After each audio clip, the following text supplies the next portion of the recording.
This is a lovely $30 million mansion in Malibu in Southern California. This is a bejeweled glove that Michael Jackson wore on the tour to support his album Bad. It's a crystal-encrusted Michael Jackson glove. Same guy who owned the jagillion-dollar mansion and Michael Jackson's bejeweled glove also owns all of these cars, which are very nice cars. And it's not just Porsches and Ferraris. He also owns some of the rarest cars in the world, including some Swedish thing called a Koenigsegg. I think that's how you say it. Koenigsegg.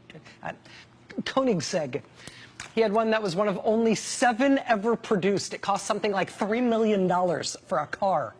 Same guy owned all this junk. The mansion, the rare cars, Michael Jackson's bejeweled glove. He also apparently owned 6 life-sized Michael Jackson statues. Not all that big, actually. Michael Jackson wasn't all that. Anyway, all the same guy. And this is the part where I tell you the good news, that the guy who owns all of this stuff is not the latest announced nominee for the Trump cabinet.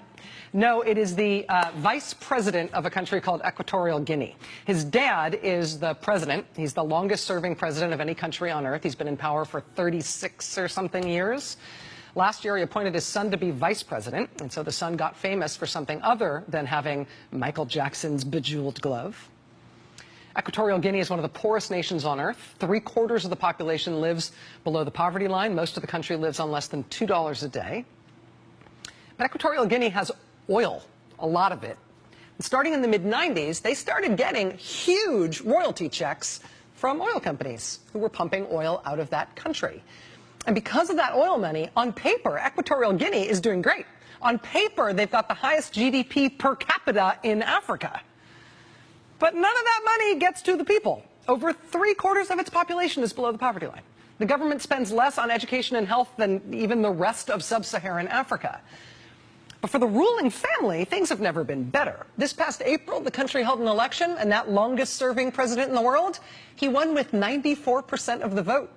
It's actually a little less than what he won by in 2009, when he got 97% of the vote. The president's family runs everything. His eldest son, the guy that loves the cars and the Michael Jackson junk, he's the vice president. The president's other son runs the oil ministry.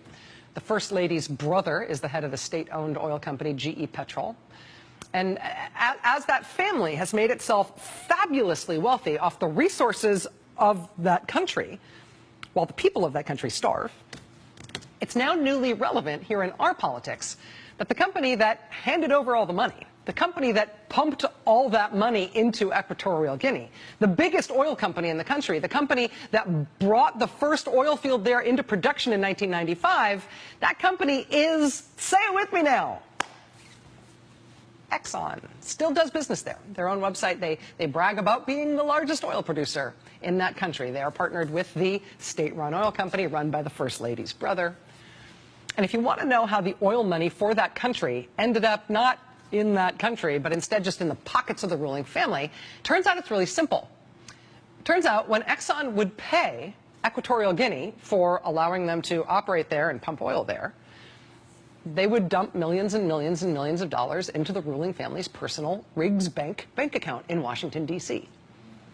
Right through 2004, they were doing that when U.S. authorities discovered that bank account, and that became the subject of a U.S. Senate investigation.